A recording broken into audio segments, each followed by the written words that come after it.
InsyaAllah kita mula dengan Ummul Quran. Al-Fatihah. A'udzubillahi minasyaitonirrajim. Bismillahirrahmanirrahim.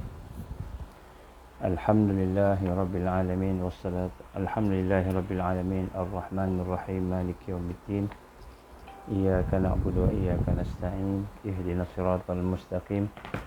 Siratal ladzina an'amta 'alaihim ghairil maghdubi 'alaihim waladdallin. Amin.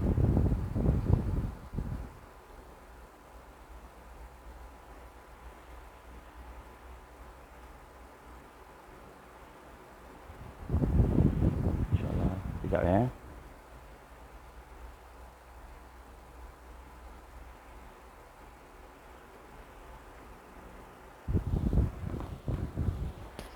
A'udzubillahi samil alim minasyaitonir rajim.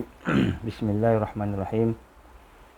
Innal hamdalillah nahmaduhu wa nasta'inuhu wa nastahdihi wa nastaghfiruh wa na'udzu billahi min shururi anfusina wa min sayyiati a'malina.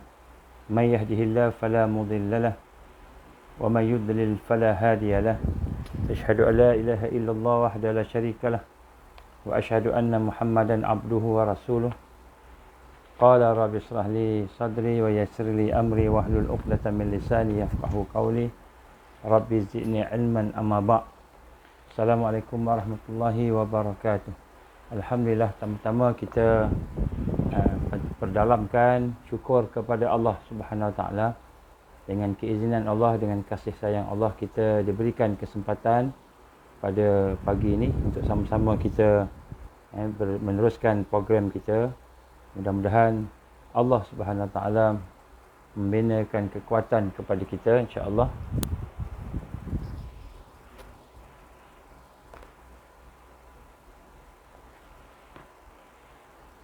Mudah-mudahan Allah memberikan kepada kita kekuatan, kefahaman, insya-Allah, untuk sama-sama kita meningkatkan lagi amalan kita, pengisian hidup kita, dan seterusnya kita berjalan menuju kepada Allah Subhanahu Wa Taala. Ada masalah suara ke? Ada masalah ni ke? Pendengaran? Baik. Alhamdulillah, kita panjatkan salam, panjatkan syukur, salam, selawat kita kepada Rasulullah sallallahu alaihi wasallam, dengan kita meningkatkan lagi perasaan rasa kasih sayang kepada Rasulullah sallallahu alaihi wasallam, dengan kita ingin menjadikan sunnah Rasul sebagai ikutan, sunnah Rasul sebagai panduan kita. Jadi kita nak kena ada buku-buku, ada kitab-kitab, ataupun ada bacaan-bacaan yang menceritakan sunnah Rasulullah sallallahu alaihi wasallam. Sama ada sunnah itu berbentuk sunnah yang kita katakan sebagai sunnah yang wajib, sunnah yang sunat, sunnah yang makruh, ataupun sunnah dalam bentuk ikrar, dia tak cakap apa-apa tapi dia setuju dan sebagainya. Maka kita nak kena bayangkan segala sunnah-sunnah itu, dan selepas kita bayangkan sunnah-sunnah Rasul itu, kita cuba mengikutinya, kita buat, kita ikut, kita follow lah. Sebab hanya bila kita mengikuti sunnah Rasul itulah barulah kita akan dapat barakah dalam kehidupan kita. Satu sunnah, satu barakah. Satu sunnah, satu rahmat daripada Allah. Sebab tu Nabi gambarkan dia diutuskan oleh Allah untuk membawa rahmat kepada sekalian alam. Macam mana rahmat itu boleh hadir dalam alam ini, macam mana rahmat itu boleh menjadi satu kekuatan kepada kita apabila kita mengikuti sunnah Rasulullah sallallahu alaihi wasallam. Satu sunnah, satu sunnah, satu sunnah. Setiap hari satu sunnah. Allahumma salli ala sayyidina Muhammad wa ala ali sayyidina Muhammad kama sallaita ala sayyidina Ibrahim wa ala ali sayyidina Ibrahim wa barik ala sayyidina Muhammad wa ala ali sayyidina Muhammad kama barakta ala sayyidina Ibrahim wa ala ali sayyidina Ibrahim fil alamin innaka Hamidum Majid. Jadi kita sentiasa bersalawat kepada Rasul. Pada hari ini, pagi ini, insya-Allah kita akan sambung tentang apa yang telah kita bincang semalam. Sifat ataupun ciri-ciri Jilul Mau'ud yang ke-8, iaitu digambarkan di sini oleh sabar dan sabat. Sabar dan sabat. Jadi generasi yang akan diberikan kemenangan oleh Allah Subhanahu Wa Taala, generasi yang akan bangkit, yang membawa tajdid kepada akhir zaman ini. Pada akhir zaman ini adalah generasi yang mempunyai kekuatan sabar dan sabat. Sabat ni apa? Sabat ni ialah kita tetap. Kita istiqamah di atas jalan Rasulullah sallallahu alaihi wasallam. Dan kita telah membincangkan sedikit daripadanya, iaitu kita menyatakan bahawa sesungguhnya bahawa generasi Jilul Ma'un ini adalah generasi yang sabar dan sentiasa meningkatkan kesabaran. Sabar dan meningkatkan kesabaran. Dan kemudian kita telah berbincang juga bagaimana keadaan perjalanan generasi ini adalah perjalanan yang akan berhadapan dengan kesusahan, onak dan duri. Kita akan berdepan dengan kepayahan. Kita akan berdepan dengan kita kata halangan-halangan, cabaran-cabaran.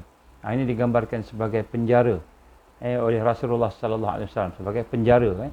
Kita duduk sebagai penjara di dalam dunia ini. Seolah-olahnya macam itulah. Maknanya penjara ni, maknanya kita ni mungkin bukan saja terkurung, nafsu kita kena tahan, diri kita kena tahan, kena sabar, tetapi kita mungkin juga akan dianiaya, dizalimi oleh mereka yang memenjara kita. Maka di sinilah kita lihat bahawa apabila kita mengetahui akan hakikat ini, maka terlalu penting untuk kita sama-sama meletakkan pergantungan kita, keyakinan kita kepada Allah Subhanahu wa taala. Jadi kita melihat, kita nak mulakan dengan ayat Allah Subhanahu wa taala. Ayat Allah Subhanahu wa taala yang kadang-kadang kita mungkin dah hafal, suratul Ahzab ayat 23. Al-Ahzab ayat 23. A'udzu billahi minasyaitonir rajim. Minal mu'minina rijalun sadaqu ma 'ahadallahu 'alaihi. Minal mu'minina rijalun sadaqu ma 'ahadallahu 'alaihi. Faminhum man qada nahbahu wa minhum man yantazir. Wa ma baddalu tabdila. Sadaqallahul azim. Minal mu'minin, daripada kalangan orang-orang beriman itu, rijalun sadaqu ma ahadullaha alaih. Daripada kalangan orang beriman itu yang terdapat mereka yang sadaqu, yang benar, yang menepati janji, yang menunai janji yang benar. Maknanya dia berikrar nak jadi hamba Allah, nak jadi orang beriman. Dia benar, dia mengikuti ikrar tadi. Janji dia ma'ahadullaha alaih, iaitu janji-janji dia yang telah dilakukan ataupun yang telah dibuat kepada Allah Subhanahu wa taala itu untuk berjuang pada jalan Allah Subhanahu wa taala. Jadi di antara orang beriman ada di kalangan mereka yang benar ketika mereka berjanji kepada Allah Subhanahu wa taala. Faminhum man qada nahbahu wa minhum man yantazir. Maka di kalangan mereka itu ada yang telah selesai menjalankan janjinya. Maknanya ada di kalangan mereka yang syahid, yang mati dah. Dalam ketika mereka berjuang, mereka menjalankan tanggungjawab mereka sebagai da'i, sebagai mujahid, sebagai murabbi. Mereka telah selesai, maknanya mereka telah meninggal dunia, dah syahid. Dan kemudian wa minhum man yantazir, dan di antara mereka ada lagi yang masih menunggu giliran. Wama baddalu tabdila. Wama baddalu tabdila, dan tidaklah bagi mereka itu mengubah apa yang mereka janjikan sedikit pun. Sadaqallahul azim. Tuan-tuan, puan-puan, saya baca ayat ni saya teringat kawan-kawan saya yang dah meninggal dunia, yang di atas kapal 10 orang. Yang di luar-luar sana ada banyak orang lagi lah, di Syria. Ahmad Saleh, kawan saya itu, dia pun meninggal dunia ketika pertahankan kampung dia, kan. Dan ketika saya ingat semasa sebelum kami memulakan perjalanan kami menuju ke Gaza, pada peringkat awal lagi, saya ingat lagi pada masa 2009, 2010, awal 2010, ataupun akhir 2009, masa itu ada konvoi darat yang kami pergi ke sana. Maka setelah masa kami nak pergi sana, sebab kita tak tahu macam mana perjalanan kami pada masa itu, maka saya ingat salah seorang sahabat yang ada pada masa kami berdua, salah seorang sahabat yang ada ketika nak menghantar kami itu dalam perjalanan itu, dia bacakan ayat ni, minal mu'minina rijalun sadaqu ma ahadullaha alaih faminhum man qada nahbahu wa minhum man yantazir wa ma baddalu tabdila. Dia bacakan ayat ni, tuan-tuan, masa kami nak jalan, nak bergerak, kan, di kalangan orang beriman, dia kata ada laki-laki, ada di kalangan mereka yang benar dalam janjinya pada Allah. Benar janjinya pada Allah. Maknanya bila kita dah berjanji pada Allah ni, kan, asyhadu alla ilaha illallah wa asyhadu anna Muhammadar Rasulullah. Bila kita dah berjanji pada Allah, asyhadu alla ilaha illallah wa asyhadu anna Muhammadar Rasulullah. Asyhadu alla ilaha illallah wa asyhadu anna Muhammadar Rasulullah. Jadi kita dah janji pada Allah, aku menaik saksi tidak ada Tuhan, tidak ada ilah, tidak ada Rabb, tidak ada lain melainkan Allah. Kita buang semua syirik, buang semua perkara-perkara berhala-berhala yang ada dalam hidup kita, yang kita sayang, yang kita cinta, yang kita fokus, yang kita tanjung-sanjung, yang kita cari-cari dia. Kita buang segalanya, illallah, melainkan Allah. Dan kita mengaku Muhammad sallallahu alaihi wasallam, syariatnya itu sebagai ikutan kita, sebagai pegangan kita, keyakinan kita. Kemudian kita dah berjanji juga pada Allah, ya Allah, aku akan berjuang perjalananmu. Asyhadu alla ilaha illallah, ya Allah, aku berjanji aku akan berjuang di atas jalanmu, ya Allah. Aku akan berjuang di atas kalimah la ilaha illallah. Aku akan berjuang di atas syariat Rasulullah sallallahu alaihi wasallam. Dan asyhadu alla ilaha illallah wa asyhadu anna Muhammadar Rasulullah. Ya Allah, aku berjanji, ya Allah, dan aku akan berusaha sungguh-sungguh di atas muka bumi ini sehingga matikanlah aku. Ya Allah, matikanlah aku dalam kalimah la ilaha illallah. Kita minta mati pun dalam kalimah la ilaha illallah. Matilah bersama dengan syariat Nabi. Matilah bersama dengan perjuangan Rasulullah sallallahu alaihi wasallam. Ini orang yang bersyahadah, dia berikrar macam tu. Yang pertama, dia nak ambil Allah sebagai Tuhan dia, tinggal semua Tuhan-Tuhan yang lain, mentauhidkan Allah. Dan kemudian dia menjadikan syariat sebagai pegangan, syariat Nabi SAW.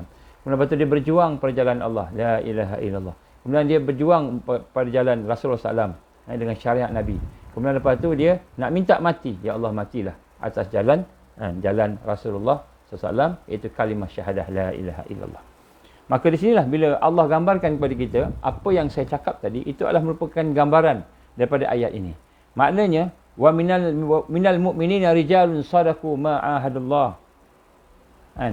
Di kalangan manusia, di kalangan beriman itu ada yang berjanji dan benar janji mereka. Siapakah yang benar janji mereka dengan Allah tadi?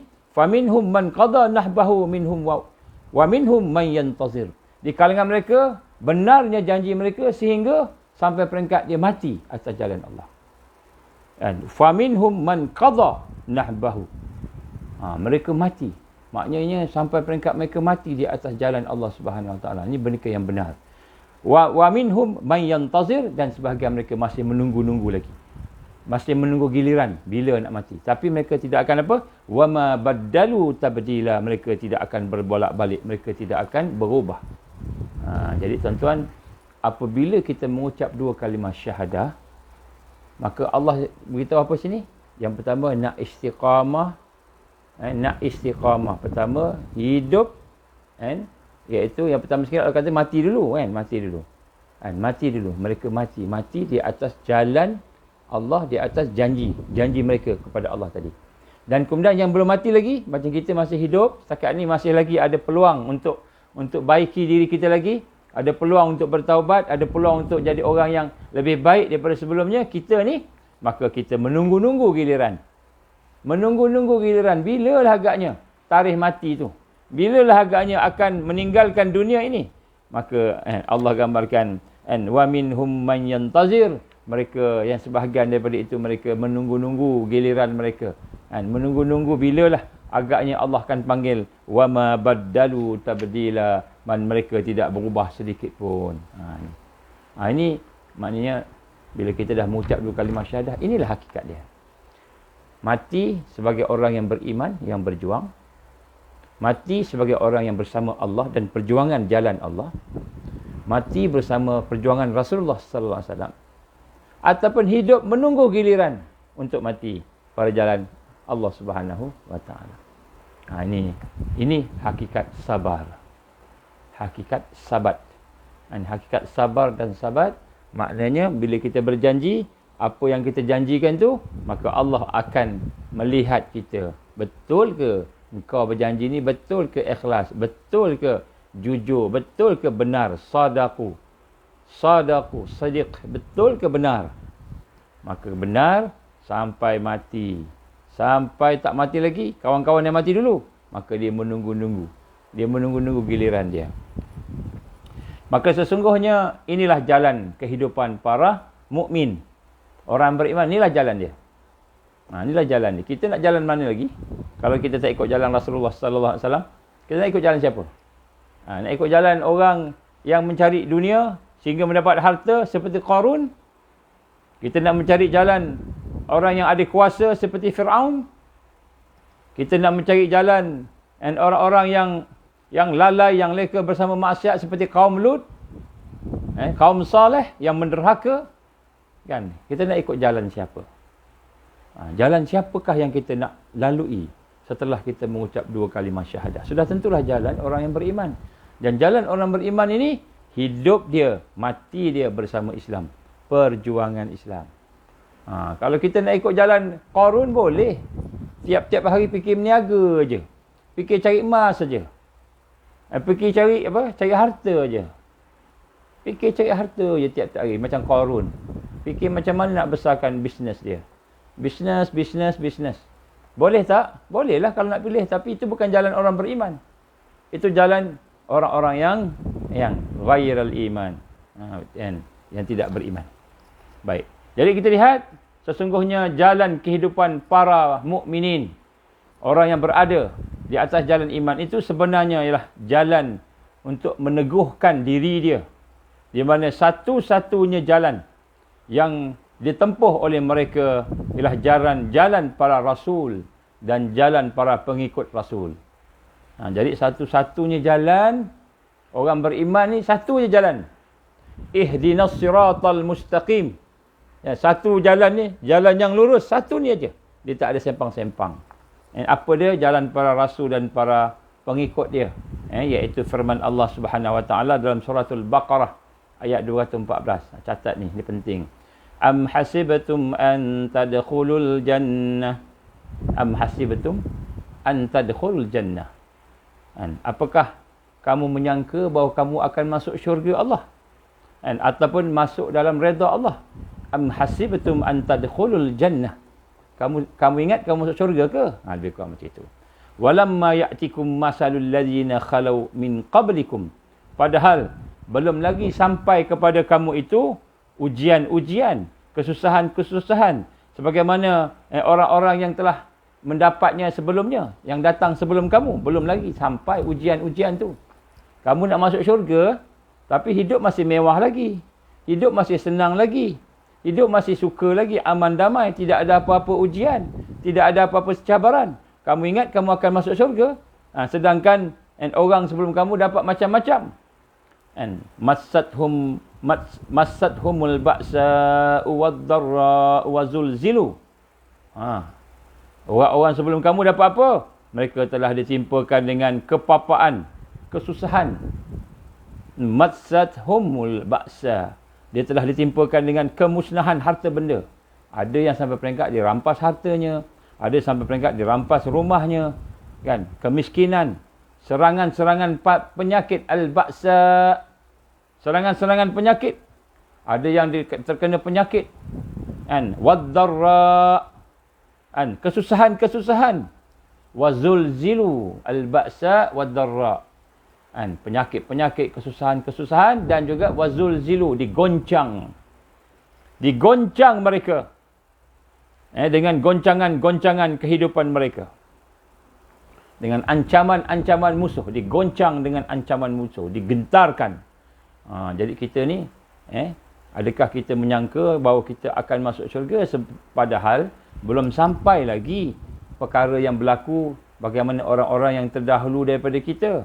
Di mana mereka itu ditimpa dengan kepapaan, musnah hartanya, dirampas ke, sebagainya, dan serangan penyakit-penyakit, kesusahan-kesusahan, sehingga hatta susah sangat orang-orang sebelum kita ni, dengan kegoncangannya, digoncang iman mereka, ditakutkan hati mereka, digegar hati-hati mereka, dengan kesusahannya, dengan penyakitnya, dengan tahanannya. Hatta yaqular rasul, hatta sehinggalah yaqular rasul, berkatalah para rasul, wallazina amanu ma'ah, dan orang-orang yang beriman yang bersama dengan dia, mata nasrullah.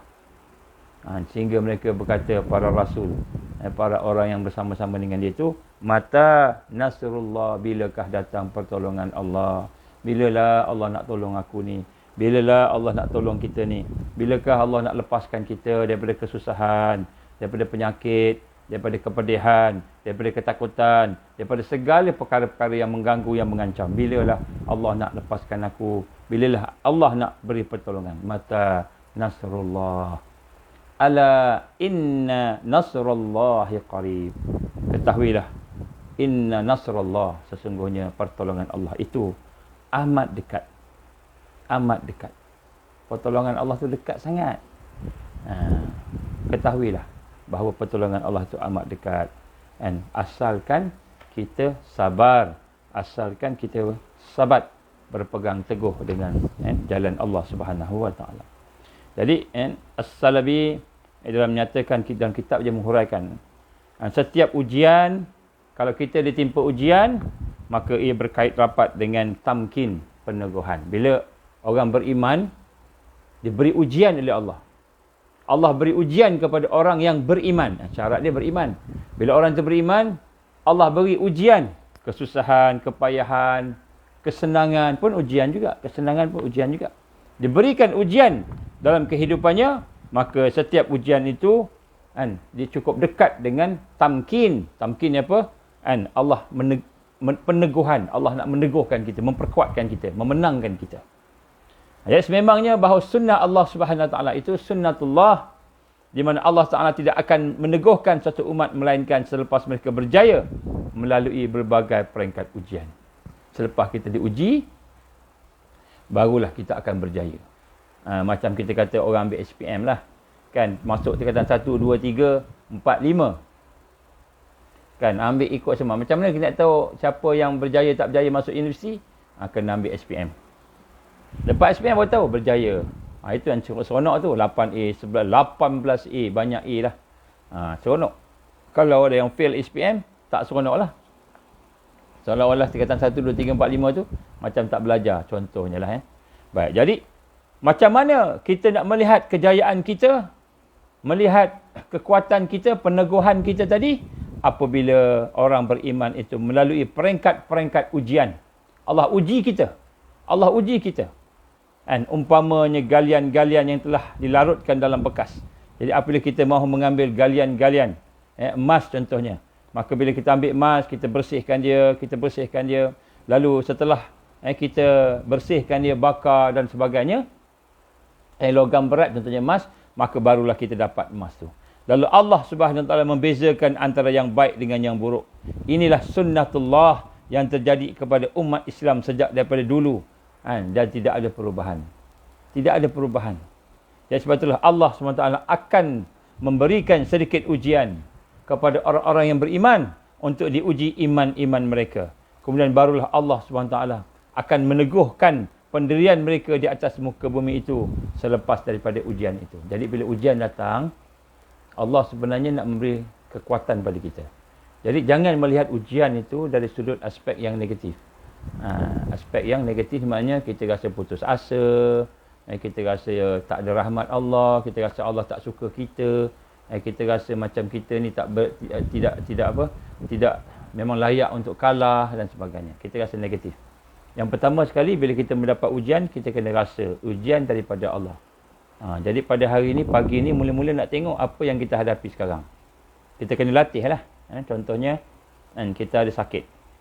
Tengok sakit. Nak rasa sakit tu daripada Allah. Nak rasa sakit tu daripada Allah. Maknanya bila rasa sakit tu daripada Allah, kita tahu daripada Tuhan kita, maka kita nak sabar. Tengok sakit kaki kan. Sakit kaki, ya Allah. Sakit kaki nak sembahyang pun susah. Kita nak rasa sakit kaki tu Allah bagi. Allah bagi sakit. Kan, miskin, tak ada duit. Nak beli makanan pun tak ada duit. Kan, nak beli makanan tak ada, kena buang kerja.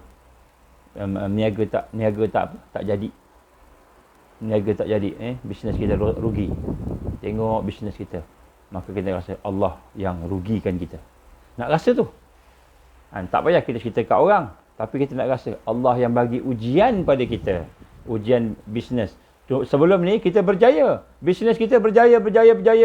Kita tak pernah pun nak rasa syukur ke Allah. Hari ni Allah tarik sikit nikmat tadi. Bisnes tak ada, duit tak ada, makanan tak ada, sebagainya tak ada. Apa yang kita suka tak ada. Maka Allah Subhanahu Wa Taala nak menguji kita. Ini pertama sekali kita nak rahsia nak sabar ni, kita nak kena rasa bahawa Allah ni pemilik kita. Kita ni dimiliki oleh Allah. Bismillahirrahmanirrahim. Dengan nama Allah yang Maha Pengasih, Maha Penyayang, Maha Pemurah. Alhamdulillahi Rabbil Alamin. Alhamdulillahi Rabbil Alamin. Kita baca surah Al-Fatihah. Segala puji bagi Allah Rabbul Alamin. Kita kata Rabb ni apa? Tuhan. Tuhan sekalian alam. Tuhan sekalian alam. Bolehlah kita guna perkataan Tuhan, tapi hakikat maksud Rabb itu pemilik. Pemilik sekalian alam. Maknanya Allah ni dia bukan sahaja Tuhan, Raja. Dia bukan sahaja yang maha berkuasa. Dia bukan sahaja yang menjadikan. Dia bukan sahaja yang maha bijaksana. Dia pemilik. Pemilik. Jadi Rabbul ni, Rabbul Alamin maknanya dia Tuan punya. Tuan punya sekalian alam. Maliki Yaumiddin. Maliki Yaumiddin. Maliki Yaumiddin. Ataupun Maliki Yaumiddin. Maknanya Raja ataupun pemilik. Dia yang memiliki. Jadi Rabb ini kita nak kena rasa segala puji bagi Allah, Tuan punya, dialah yang mempunyai, yang memiliki segala yang ada di alam ini, termasuklah kita, termasuklah qada dan qadar yang berlaku pada kita, termasuklah apa yang kita nak, yang hajatkan, apa yang kita tak mau, itu semua milik Allah. Jadi kita ni apa? Kita ni hanyalah hamba Allah. Kita ni hamba dijadikan. Lepas tu apa yang ada pada kita? Apa yang ada pada kita ialah amanah. Amanah. Allah boleh bagi dan Allah boleh ambil. Masa dia bagi kita nikmat, maka kita syukur. Bila dia ambil kita nikmat kita, maka kita sabar. Ni pemilik. Ni orang beriman kena faham. Ni rahsia yang pertama sekali ni. Yang orang tak perasan. Kalau dia perasan bahawa kita ni dimiliki oleh Allah, apa lagi kita nak komplain pada Allah? Apa lagi yang kita nak buruk sangka dengan Allah? Dia yang punya semua. Allah bagi kat kita apa pun kita nak rasa. Dia yang pemilik kita. Ini rahsia nak sabar ni. Nak sabar kena rasa tu. Contoh, kita pinjam orang sebelah, kita nak masak, orang rumah kita datang ramai orang, kita nak masak nasi, nak masak lauk, tak cukup, periuk kita kecil, cakap dengan jiran sebelah, abang, akak ada periuk besar sikit tak untuk makan dalam 50 orang, ada saudara-saudara nak datang. Ada. Ambil lah ni periuk ni akak beli dulu, mahal dan bagus ni, insya-Allah tak ada tak susah nak jadi apa, hangit dan sebagainya. Bagus periuk ni. Wah, ni mahal ni Kak, tak apa, pakailah. Kita pun pakailah periuk dia. Pakai buat masak nasi lah, buat apa sebagainya untuk makan 50 orang, 60 orang kan. Ramailah datang daripada biasa. Saudara-saudara nak datang, kita masak-masak. Kemudian lepas tu kita pun diam. Lepas habis masak, diam. Seminggu lepas tu, kakak tu panggil pula. Dek, dia kata, kenapa? Boleh tak akak nak ambil balik periuk yang akak bagi pinjam tu? Sebab kakak nak guna. Boleh. Minta maaf lah Kak, saya pun terlupa. Saya dah masak habis tu, saya simpan elok-elok, sebab saya terlupa. Saya sempat pakai 2 kali Kak. Minta maaf lah. Kita pun ambil periuk tu, kita bagi pada kakak tuan punya dengan sepenuh senang hati. Malahan kita cakap dengan dia apa? Terima kasihlah Kak kerana pinjamkan saya. Kalau kakak tak bagi saya pinjam periuk ni, saya tak tahu nak masak macam mana. Ramai sangat orang datang. Nampak? Kita terima kasih lagi. Walaupun dia ambil periuk tu daripada kita. Sebab dia tuan punya. Dia pemilik kepada periuk tadi. Kita macam mana? Bila Allah SWT bagi kepada kita, kita ingat kita punya. Memanglah Geran dekat kereta tu tulis nama kita. Geran tanah tu tulis nama kita. Geran rumah tulis nama kita. Memanglah kita kata kita punya, saya yang beli. Dengan kredit kad saya, dengan debit kad saya. Tapi hakikatnya Allah yang punya. Allah yang punya. Jadi apabila kita merasai akan hal tersebut, maka tentulah hati kita gembira sangat-sangat. Bila Allah bagi sesuatu, kita gembira. Allah bagi yang kita suka. Gembira. Terima kasih ya Allah. Terima kasih ya Allah. Kemudian bila Allah ambil, tentulah kita rasa gembira sebab Allah dah bagi kita peluang menggunakan nikmat tersebut. Ada peluang guna nikmat tu. Terima kasih ya Allah. Tapi kita sedih lah sebab mungkin kita sakit agaknya. Itu fitrah manusia. Allah ambil kesihatan kita, sakit kita. Allah ambil duit kita, miskin kita. Kan? Jadi Allah ambil pekerjaan kita, menganggur kita, tak ada kerja. Memanglah kita rasa sakit, sedih, kurang kekurangan. Tapi yang ambil itu Tuhan punya. Maka kita boleh bersabar. Ini rahsia nombor satu. Sebab tu kita selalu baca dalam surah Al-Baqarah tu kan. Lillahi ma fis samawati wa ma fil ard. Kepunyaan Allah lah segala apa yang ada di langit dan segala apa yang di bumi. Semua kepunyaan Allah. Maka sebab itulah Allah yang maha pengasih, maha penyayang tu dibagi semua pada kita. Apa yang ada pada kita, keamanan, kesihatan, kekuatan dan sebagainya, kepandaian dan sebagainya. Lalu Allah SWT uji kita. Tujuannya sebab Allah nak membuktikan kita ni benar tak benar. Bukan Allah tak tahu, Allah tahu. Tapi Allah nak buktikan pada kita sendiri. Engkau ni benar tak benar. Besok di akhirat besok, kan? Di akhirat besok bila Allah uji, aku bagi engkau nikmat sekian, engkau buat apa? Ya Allah, aku gunakan untuk maksiat, ya Allah. Aku gunakan untuk maksiat, ya Allah. Aku gunakan untuk maksiat. Aku tu mengaku sendiri menggunakan untuk maksiat. Allah bagi nikmat guna untuk maksiat. Jadi Allah Subhanahu Wa Taala nak membuktikan pada kita, kita ni yang membohong. Kita ni yang tak benar. Bukan Allah SWT tak tahu. Allah tahu. Maha mengetahui. Tapi kita ni yang bengong. Yang jahil. Kita yang nak kena dibuktikan. Jadi Allah bagi kita ujian. Bila Allah uji kita, maka baru kelihatan hati kita ni benar ke tak benar. Kita mengucap asyhadu alla ilaha illallah wa asyhadu anna Muhammadar Rasulullah. Kita mengucap dua kalimah syahadah, betul ke lahir daripada hati ataupun tidak betul. Di sinilah berlaku daripada zaman dulu lagi, sebelum daripada zaman kita ni, zaman umat-umat sebelum kita, semuanya diuji oleh Allah Subhanahu Wa Taala. Dan memang Allah Subhanahu Wa Taala memberikan sedikit ujian kepada orang-orang yang beriman. Diuji iman mereka. Jadi sebenarnya yang diuji ialah iman kita. Iman kita ni yang diuji. Sebab itulah kita kena tajdidkan syahadah kita. Pagi tadi kita tajdid tak syahadah kita? Sempat tak bila bangun tu? Bila bangun tu kita, lepas kita baca Alhamdulillah, lepas kita baca La ilaha illallah wahdahu la syarikalah, lahul mulk wa lahul hamd wa huwa ala kulli syai'in qadir. Subhanallah walhamdulillah wa la ilaha illallah. Allahu Akbar. Wa la hawla wa la quwata illa billahil alil azim. Allahumma ghafirli. Ataupun kita baca doa astaghfirullah, kita baca istighfar.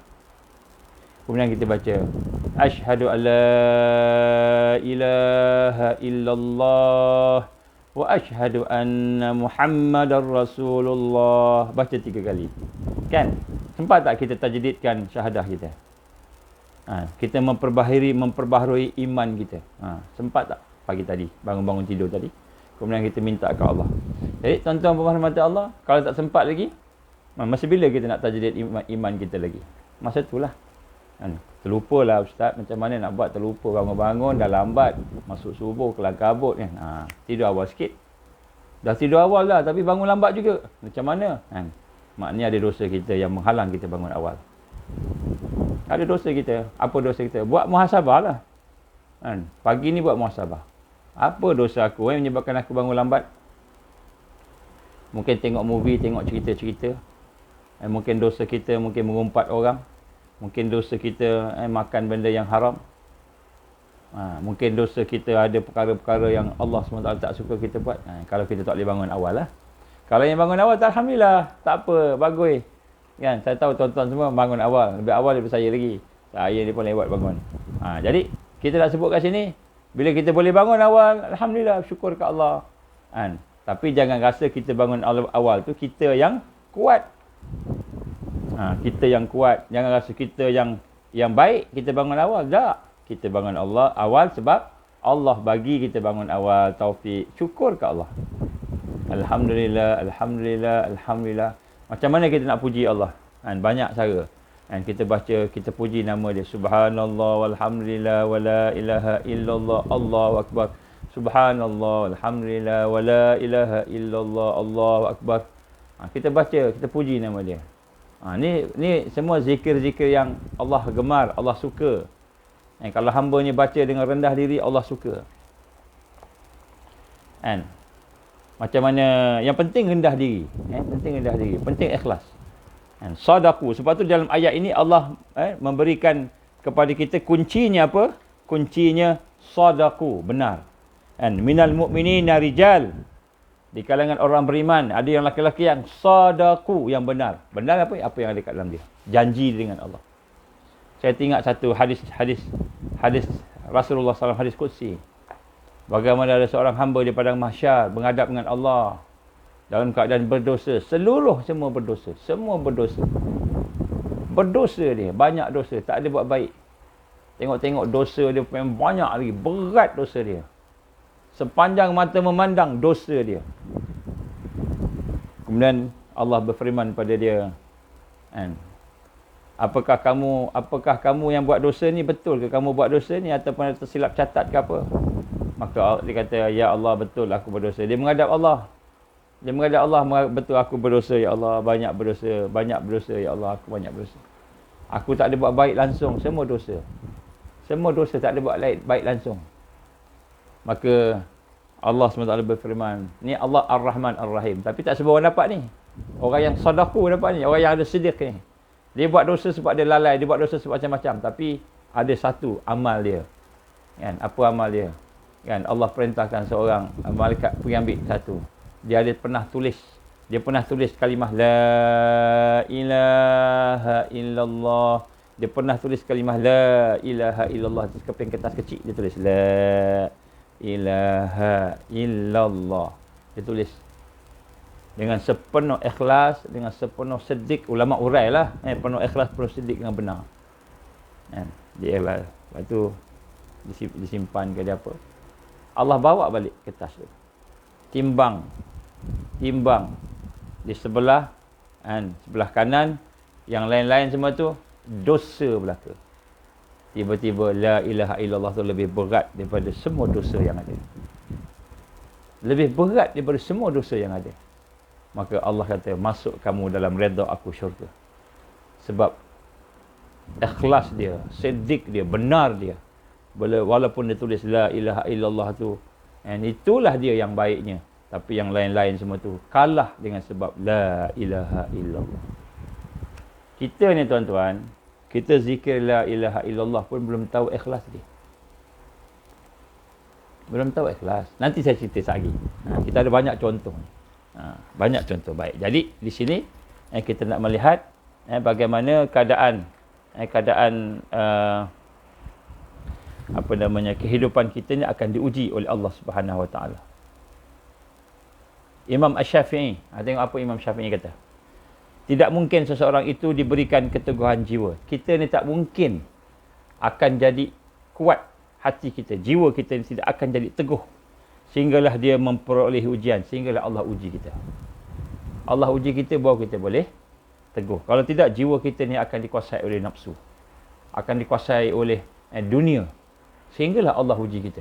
Contoh Allah uji kita, kita sayang sangat dengan harta, Allah ambil harta kita sikit. Kita kuat, Allah ambil kesihatan kita. Allah uji kita. Maka kata Imam Syafi'i, tidak mungkin seseorang itu diberikan keteguhan hati, jiwa, sehinggalah dia memperoleh ujian, sehingga Allah uji dia. Sesungguhnya Allah Ta'ala pernah menguji Nabi Nuh. Allah pernah menguji Nabi Nuh. Nabi pun kena uji. Bukan kata kita aja. Orang yang Allah sayang, Orang yang dekat dengan Allah pun Allah uji. Bukan kata kita yang jahat-jahat ni, yang banyak dosa ni. Tak. Orang yang baik-baik. Allah pernah menguji Nabi Nuh. Allah pernah menguji Nabi Ibrahim, Nabi Musa, Nabi Isa dan Nabi Muhammad sallallahu alaihi wasallam. Alaihi salatu wassalam. Lalu mereka semua bersabar. Mereka semua bersabar. Allah uji. Mereka semua bersabar. Semua sabar je. Dengan ujian yang dihadapinya, maka barulah Allah mengurniakan, Allah menganugerahkan keteguhan jiwa. Barulah jiwa dia boleh teguh. Barulah jiwa dia boleh teguh. Oleh itu, jangan disangka setiap orang akan mampu menempuh segala penderitaan dengan mudah. Jadi jangan sangka kita akan berhadapan hidup ini dengan senang. Jangan sangka. Jadi sebab tu, kita tengoklah ujian kita pada hari ini. Apa ujian kita? Allah bagi macam-macam. Ada yang Allah uji dengan anak-anak, ada yang Allah uji dengan harta, ada yang Allah uji dengan pangkat, ada yang Allah uji dengan nafsu kita, diri kita sendiri. Allah uji dengan keluarga kita, Allah uji dengan wanita, Allah uji dengan laki-laki. Ujian Allah. Mungkin tak lama lagi Allah uji dengan Dajjal. Allah akan uji dengan Dajjal. Kan? Allah akan uji kita ni nak bersama dengan siapa ni? Di akhir zaman. Di mana ujian itu? Ujian itu pada iman kita. Sejauh mana iman kita ni siddiq. Kan? Iman kita ni benar. Sejauh itulah kita akan berjaya mengatasi ujian itu. Kalau iman kita masih lagi tidak benar, kita masih lagi ada separuh-separuh dengan Allah ni, masih lagi kita ragu-ragu. Janji Allah masih ragu-ragu. Kan? Masih lagi kita tak yakin. Maka di situlah kita akan gagal. Di situlah kita akan gagal. Jadi sebab itulah ujian merupakan satu kelaziman. Kelaziman dalam setiap kemenangan. Setiap kemenangan, setiap peneguhan, di situlah akan ada ujian. A'udzubillahi minasyaitonirrajim. Wala nabluwannakum hatta na'lamul mujahidin minkum was-sabirin wa nabluwal akhbarakum. Wala nabluwannakum. Demi sesungguhnya kami akan menguji kamu. Sungguh-sungguh kami, itu Allah, akan menguji kamu. Hatta na'lamal mujahidin minkum. Sehinggalah nyata terbukti siapakah di antara kamu adalah orang-orang yang berjihad pada jalannya, yang berjuang pada jalannya di kalangan kamu. Was-sabirin, dan siapa di kalangan kamu yang sabar. Wa nablu wal akhbarakum. Maka daripada ujian-ujian itu, daripada ujian ini itulah akan mengesahkan, akan memberitakan tentang keadaan kamu, benar ke ataupun palsu ke. Jadi Allah SWT akan menguji sehingga terbukti. Bukan Allah tak tahu, tapi Allah nak tunjukkan kepada kita adilnya dia. Betul dia ni sah, lulus, sah imannya benar, ataupun sah imannya palsu. Ini yang kita kena tengok. Sebab itulah kita kena melihat kehidupan kita ni dengan pandangan iman. Dengan pandangan iman. Kita tengok balik hati kita ni macam mana. Aku ni sayang Allah ke? Aku ni sayang dunia? Aku ni menyanjung memuji Allah ke? Aku ni menyanjung memuji dunia? Kita kena tengok. Sebab tu hakikatnya tuan-tuan puan-puan rahmat Allah yang dirahmati Allah sekalian, hakikatnya tidak ada pilihan lain. Kita tidak ada pilihan lain, melainkan kita kena tempuh jalan susah ni. Jalan ujian. Tidak ada pilihan lain. Kalau kita ingat diri kita ni dalam syurga, maka kita jadi orang nihilis. Nihilis apa? Orang-orang yang hidup di alam maya. Di alam virtual reality. Kira ingat semuanya best saja, semuanya okey aja. Itu orang-orang yang bermimpi. Dunia ni diingat dunia ni bagus sangat. Maka tidak ada pilihan lain. Memang Allah dah sebut ni surah Muhammad ayat 31. Allah sebut, kami akan menguji kamu sehingga jelas siapakah yang benar-benar mujahidin dan siapakah yang benar-benar sabirin. Daripada ujian-ujian itu mengkhabarkan tentang keadaan hati mereka. Dan tidak ada lagi pilihan. Memang itulah kita kena tempuh jalan ni. Kita kena tempuh jalan ini. Dan bagaimana cara nak tempuh jalan ini? Tak ada jalan lain. Kena sabar. Sabara. Kena sabar. Dan kena sabat. Sabat ni apa? Berpegang teguh, tetap pendirian kita. Sebab itulah Allah ajar kita satu doa. Rabbana afrigh alaina sabra wasabbit aqdamana wansurna 'alal qaumil kafirin. Rabbana, wahai Tuhan kami, afrigh alaina sabran wasabbit aqdamana. Ya Allah, ya Tuhan kami, limpahkanlah pada kami, kurniakanlah kepada kami akan sabar. Kita minta sabar. Kena minta sabar. Sabar kena minta. Wasabbit, ni sabat as-sabat tadi. Wasabbit aqdamana, dan tetapkanlah, teguhkanlah pendirian kami. Pendirian kami, kaki-kaki kami. Pendirian kami itu. Wansurna, tolonglah kami ya Allah, 'alal qaumil kafirin, ke atas orang-orang yang kafir. Jadi Allah perintah kita minta pada dia sabar. Kalau sebab tu hari ni, kalau kita tak sabar, minta kepada Allah. Ya Allah, ya Allah, berilah kepada aku ni kesabaran, berikanlah aku kesabaran. Minta ke Allah sebab memang kita diuji. Dia minta, dan wasabbit aqdamana, dan berikan aku sabat. Sabat ni apa? Teguh pendirian. Teguh pendirian. Ketetapan dan teguh pendirian. Jangan berbolak-balik. Begitulah. Baik, jadi inilah perkara yang kita kena renung. Dalam perjalanan sirah para sahabat dahulu, para sahabat yang mengikut Nabi sallallahu alaihi wasallam, mereka diuji dengan fitnah yang besar. Satu yang telah menimpa kaum muslimin di Mekah, contohnya. Namun mereka tetap bersabar, menanggung penderitaan dan sabat, tetap berpegang teguh dengan janji-janji Allah Subhanahu wa taala. Jadi kita kena tengoklah sahabat-sahabat dulu. Kita kena tengok sahabat-sahabat dahulu. Saya nak bacakan beberapa kisah. Kisah kita ni. Hakikat kita ni. Berapa dah jam? Okey. Tuan-tuan puan-puan, saya nak ajak tuan-tuan puan-puan cuba tengok sikit hakikat kita sekarang. Sekarang ni kita di mana? Dalam bahagian sabar ni. Di mana kita di bahagian sabar ni? Kita kena buat muhasabah. Kenapa? Kalau kita tidak muhasabah, maka sudah tentulah kita ni akan tewas dengan ujian yang Allah beri. Kita kena muhasabah.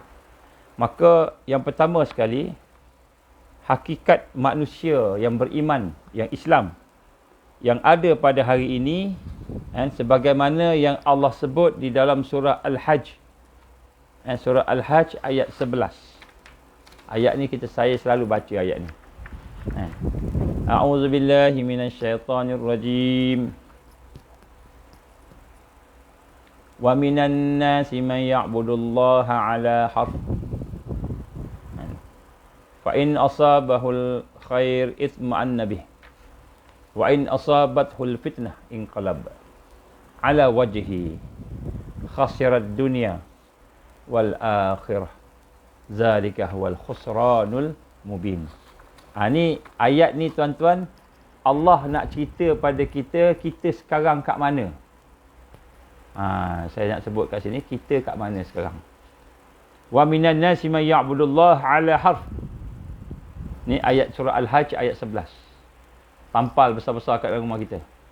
Supaya kita dapat merasakan kita ni perlu kepada tarbiyah, perlu kepada kekuatan. Di antara manusia, wa minan nas, di kalangan manusia itu ada yang menyembah Allah tetapi hanya berada di tepi-tepi. Dia menyembah Allah tapi kat tepi-tepi je. Maka jika dia memperoleh kebaikan, fa in asabahul khair itma'an nabih, maka dia tetap dalam keadaan begitu, dia tetap duduk tepi-tepi. Wa in asabathul fitnah, bila dia ditimpa dengan ujian, bencana, inqalab ala wajhi, maka dia akan berbalik ke belakang, berpusing. Dia akan inqalab, berpusing, berpaling daripada Allah, wajhi, daripada Allah. Rugilah dia, khasirat dunia wal akhirah, zalika huwal khusranul mubin. Yang demikian itu mereka adalah dalam kerugian yang nyata. Ini ayat surah Al-Hajj ayat 11. Baik, hari ini nombor satu tuan-tuan, kenapa kita tak sabar? Kenapa kita tidak boleh sabar? Kenapa kita tidak boleh bersifat sabar? Kerana yang pertama, kita sembah Allah. Kita beribadah pada Allah, tetapi hanya di pinggiran-pinggiran sahaja. Sebut pinggiran ni, teringat pinggiran Putra. Pinggiran kat tepi-tepi je, bukan Putrajaya. Pinggiran Putra, pinggiran je. Duduk tepi-tepi je. Tapi mahal juga rumahnya kalau nak beli kat situ kan. Baik. Contohnya ada seorang pemuda yang menjadi aktivis. Ni contoh ni nak sebut. Kita kat mana ni nak sebut contoh. Saya minta masa sikit hari ni. Sebab saya nak tunjuk contoh yang berlaku pada kita. Ada seorang pemuda ataupun pemudi ataupun seorang pejuang, aktivis, NGO ke sebagainya. Dia telah menghadapkan dirinya kepada Allah. Dia telah menghadap kepada Allah dengan penuh semangat. Dia berpegang teguh dengan dinnya, dengan agamanya. Dengan dia merasakan bahawa agama itu satu yang besar dalam hidupnya. Maka dia menghadap pada Allah dengan semangat yang menyala-nyala. Kemudian dia berdakwah kepada orang lain. Banyak tolong orang lain. Dia mempengaruhi orang lain. Banyak mempengaruhi orang lain. Pada awal perjalanannya. Tetapi dia tergelincir di tengah-tengah jalan. Tiba-tiba Allah uji dia. Maka tergelincirlah dia daripada perjalanan dakwah tadi. Perjalanan menolong orang, menyuruh orang dan sebagainya. Maka selepas daripada tergelincir itu, dia tersilap, tergelincir. Maka satu demi satu ujian datang kepada dia. Sehingga akhirnya dia menyalahkan pejuang-pejuang yang lain. Dia menyalahkan aktivis. Dia menyalahkan da'i yang lain. Dia dah jatuh dah. Dia dah terjatuh. Adalah ujian sebab apa, tak kira sebab apa. Dia jatuh, disalahkan orang pula. Dia menyalahkan orang lain. Dan orang lain itu berpegang teguh. Sedangkan orang itu berpegang teguh. Maka dia kata, apakah mereka ni pejuang? Mereka ni pejuang ke? Dia dah futur. Dia dah jatuh. Disalahkan orang lain. Jadi, ini adalah hal yang berlaku pada setengah orang. Dia buat macam-macam penuh semangat. Dia bukan berdasarkan iman. Bukan berdasarkan tarbiyah. Tapi berdasarkan semangat. Semangat. Tiba-tiba Allah uji dia. Bob, jatuh dia. Sebab semangat tu dia ada masa tinggi, ada masa turun. Jadi pergantungan ni bukan pada Allah, pada semangat. Jadi kita tengok kita hari ni, kita ni semangat ke? Kalau kita semangat. Bukan bergantung kepada Allah, kita masih berada di tepi-tepi. Masih lagi di pinggiran penyembahan kita kepada Allah tadi, pengabdian kita kepada Allah masih di tepi-tepi. Belum lagi duduk di dalam. Belum berdasarkan kepada al-iman. Ada pula seorang yang lain. Contoh berlaku zaman kita ni. Sentiasa pergi ke masjid. Tiba-tiba dia kehilangan kasut dia. Kasut dia yang baru beli. Mahal. Baru beli. Hilang. Lalu dia pun menjauhkan diri daripada masjid. Dia kata, apalah orang ni. Pergi masjid tapi curi kasut aku. Maka dia pun terus meninggalkan masjid. Dia kata, orang-orang yang ada di masjid ni jahat. Dia pergi masjid. Tiba-tiba kasut dia yang baru dia beli. Kasut yang mahal, hilang. Hilang, dia salahkan orang masjid. Kemudian, dia berkata pula, aku juga berinteraksi, aku ni ada kawan dengan orang-orang yang nama pejuang, pendakwah. Tapi selepas aku kenal orang, suka orang, tiba-tiba tengok ada kelemahan orang tu. Bila tengok kelemahan orang tu, terus dia kata, semua pendakwah sama je. Dia kata, lemah. Jadi dia sebut kat sini bagaimana orang-orang yang berinteraksi dengan Allah tapi di tepi-tepi. Dia tengok manusia. Kita nak tengok manusia ni, jangan samakan standard manusia dengan standard Islam. Apa kata Sayyidina Ali?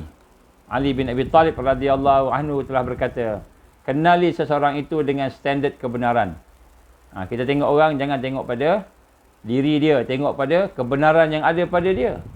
Jangan kamu mengenali kebenaran dengan standard orang tu. Jangan kita tengok orang tu. Tengok kebenaran, hakikat kebaikan yang ada padanya. Maksudnya apa? Maksudnya kita tidak kita menghubungkan akhlak dan cara berinteraksi dengan orang-orang tertentu itu pada diri dia, tapi tengok pada al-haq yang ada pada dia. Ya, sebab itulah kita diperintahkan oleh Allah Subhanahu Wa Taala untuk melihat agama, bukan orang. Orang tu kan dia boleh berubah, orang tu dia boleh ada kelemahan. Siapa yang tak ada kelemahan? Semua orang ada kelemahan. Tapi apabila kelemahan itu kita nampak kepada seseorang itu, maknanya Allah SWT nak memerintahkan kita bantu dia, baiki dia, tingkatkan dia. Itu tujuan Allah buka kelemahan kepada kita, supaya kita boleh menolong dia dan menjauhi kelemahan tersebut. Bukan supaya kita kutuk dia, supaya kita menjauhkan diri daripada dia, bukan. Kan? Allah, sebab kita pun ada kelemahan juga. Kita pun ada kelemahan. Siapa tak ada kelemahan? Sebutlah. Kita pun banyak kelemahan. Okey, kalau kita ni pembersih, seorang yang pembersih, kita mungkin pembersih, pengemas.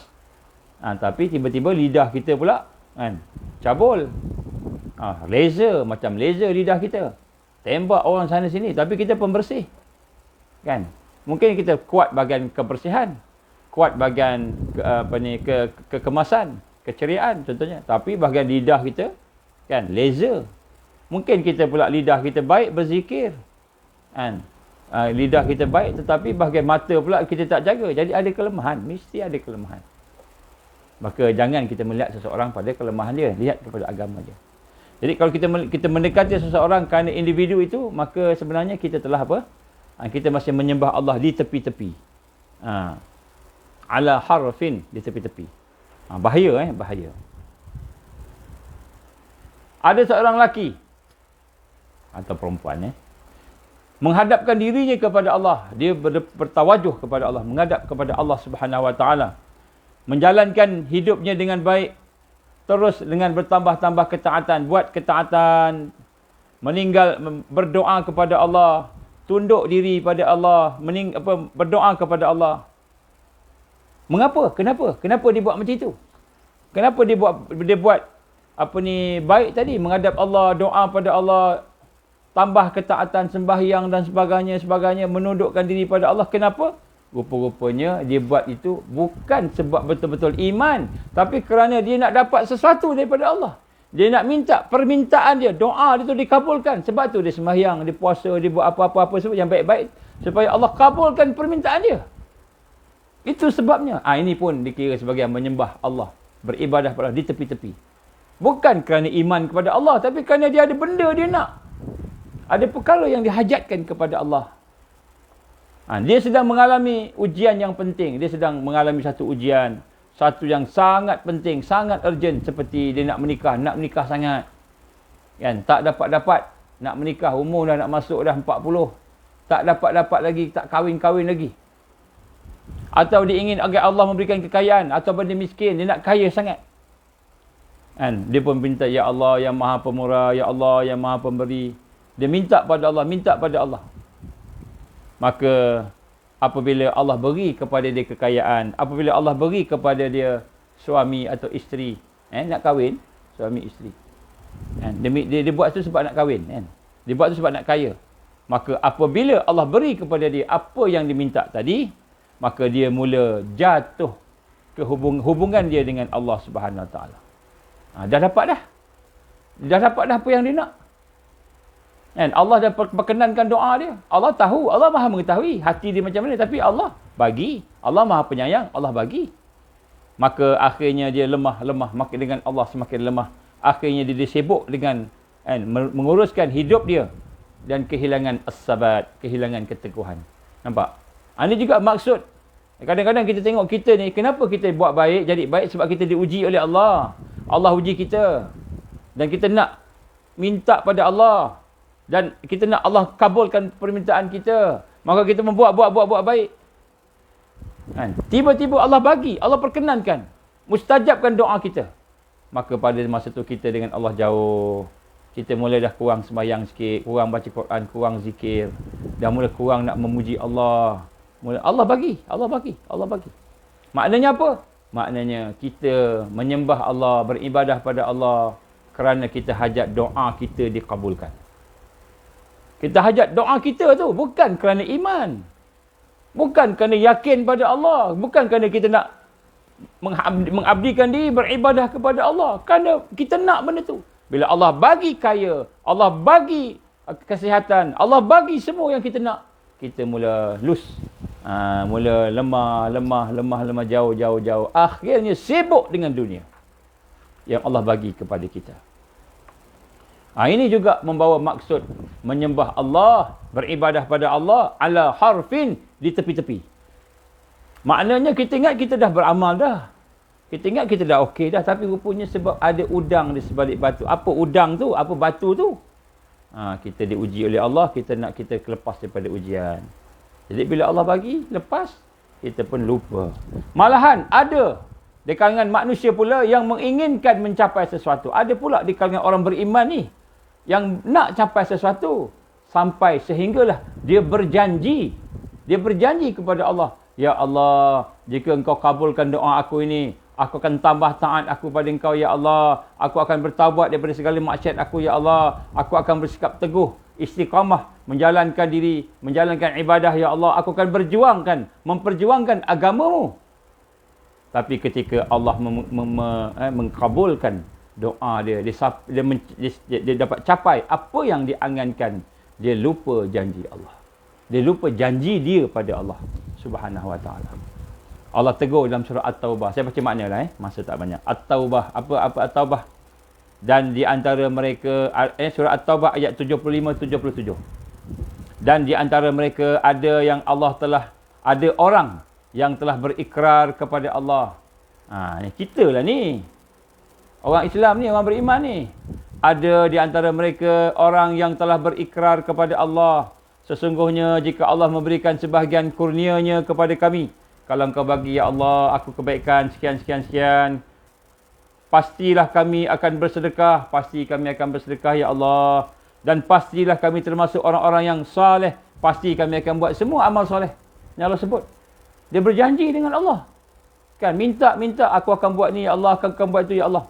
Maka setelah Allah memberikan kepada mereka sebahagian dari kurnia-Nya, Allah pun mengkabulkan doa dia. Allah pun mustajabkan doa dia. Dia dapat apa yang dia nak. Mereka kikir, mereka bakhil dengan kurnia itu dan berpaling.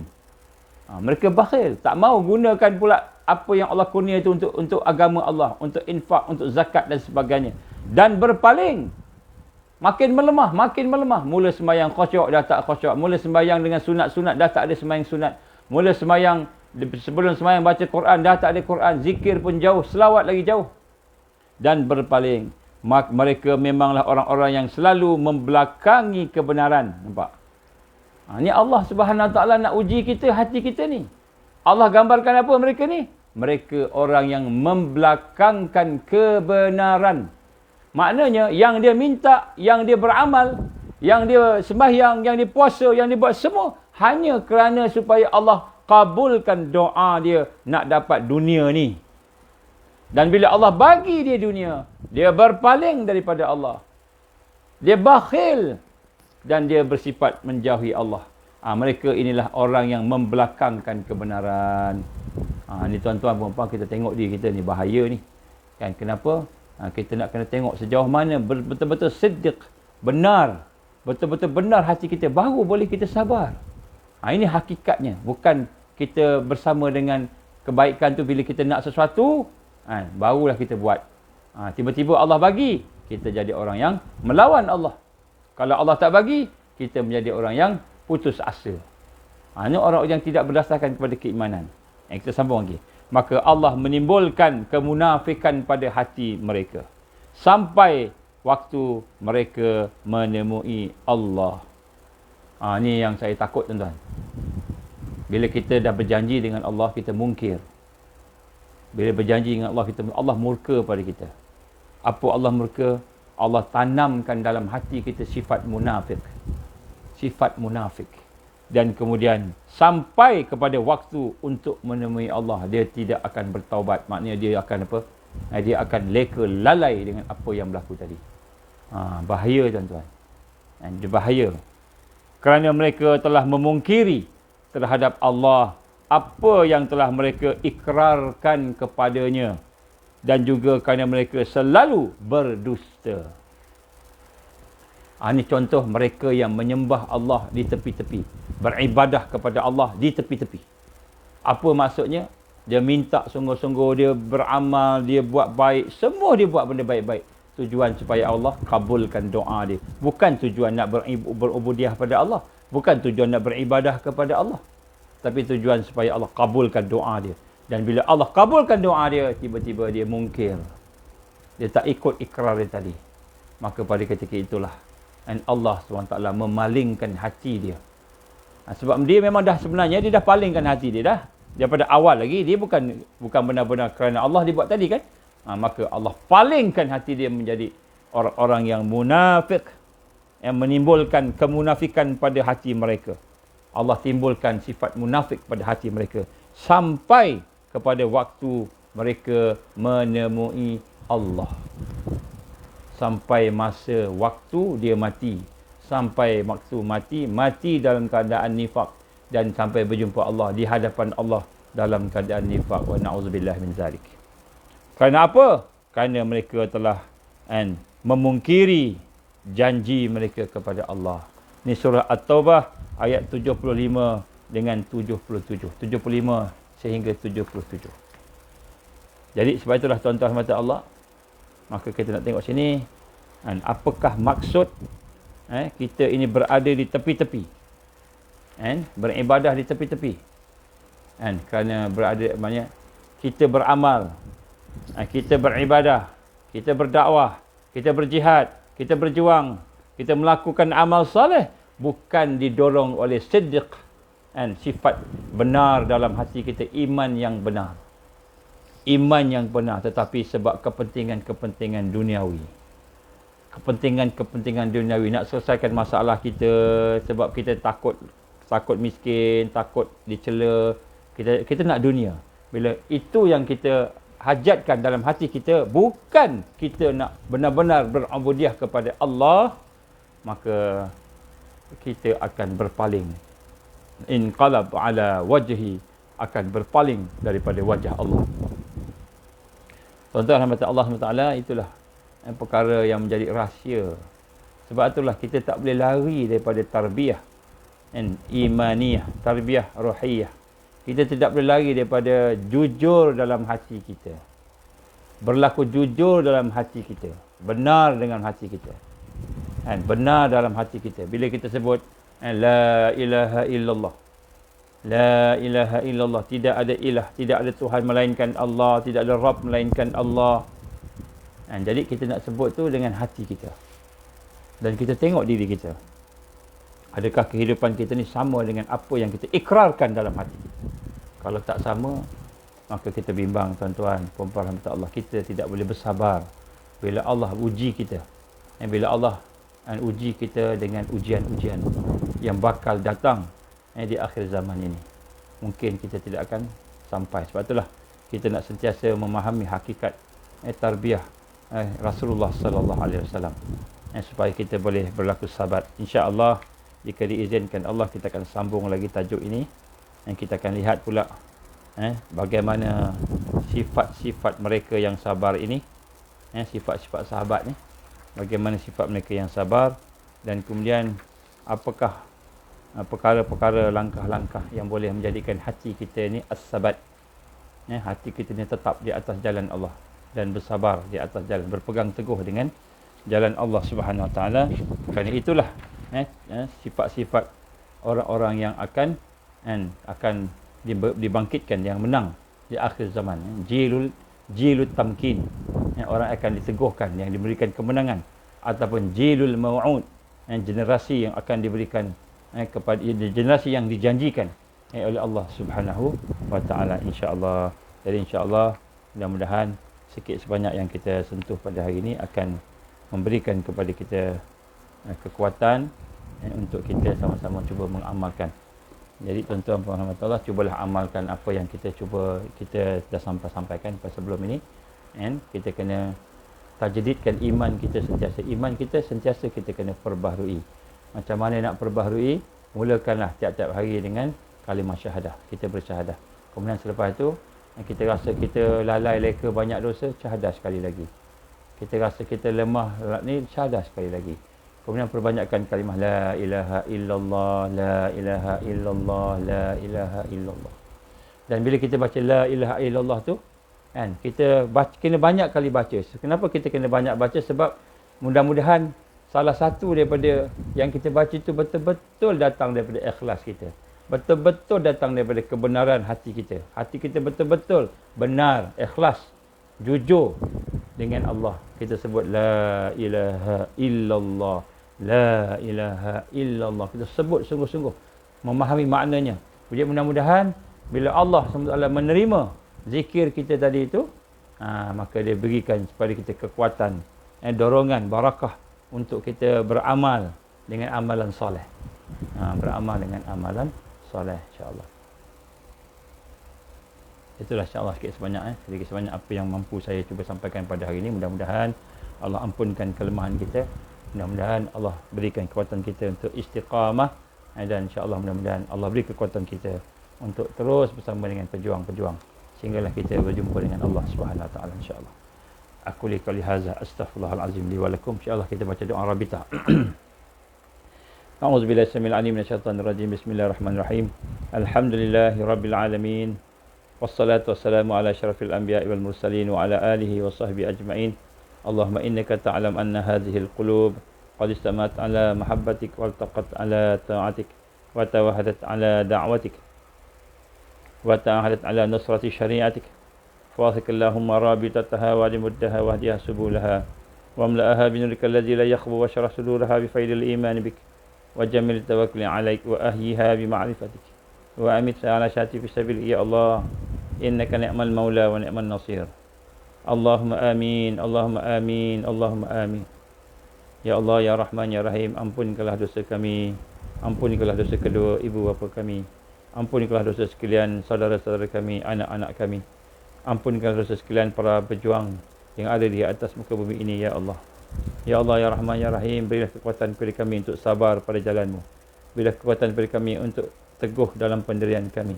Berilah kekuatan kepada kami, ya Allah, untuk sentiasa berada istiqamah dengan amalan-amalan saleh sesuai dengan apa yang disyariatkan oleh Rasulullah sallallahu alaihi wasallam. Ya Allah, ya Rahman, ya Rahim, ampunkanlah kelemahan kami, padamkanlah kelemahan kami, ampunikanlah dosa-dosa kami. Berilah kekuatan kepada kami untuk bertaubat, menyesal dan menjauhi dosa-dosa kami, ya Allah. Ya Allah, ya Rahman, ya Rahim, ya Hayyu, ya Qayyum, ya Dzal Jalali wal Ikram, ya Hayyu, ya Qayyum, birahmatika nastaghits. Ya Hayyu, ya Qayyum, birahmatika nastaghits. Ya Hayyu, ya Qayyum, birahmatika nastaghits. Rabbana atmim lana nurana waghfir lana innaka ala kulli syai'in qadir. Rabbana la tuzigh qulubana ba'da idh hadaytana wa hab lana min ladunka rahmah innaka antal wahhab. Rabbana hab lana min azwajina wa dhurriyyatina qurrata a'yun waj'alna lil muttaqina imama. Rabbana atina fid dunya hasanah wa fil akhirati hasanah wa qina azabannar. Wa sallallahu alaihi wasallam Muhammad wa ala alihi wa sahbihi baraka wa sallam. Subhana rabbika rabbil izzati amma yasifun wa salamun alal mursalin walhamdulillahi rabbil alamin. Subhanakallahumma wa bihamdika asyhadu an la ilaha illa anta astaghfiruka wa atubu ilaik. Bismillahirrahmanirrahim. Wal 'asr innal insana lafi khusr illa alladzina amanu wa 'amilus solihat wa tawassaw bil haqqi wa tawassaw bis sabr. Insya-Allah malam besok, Rabu malam Khamis, insya-Allah akan ada satu sambungan kuliah yang malam, insya-Allah. Saya akan bagi dia punya iklan promotion, insya-Allah.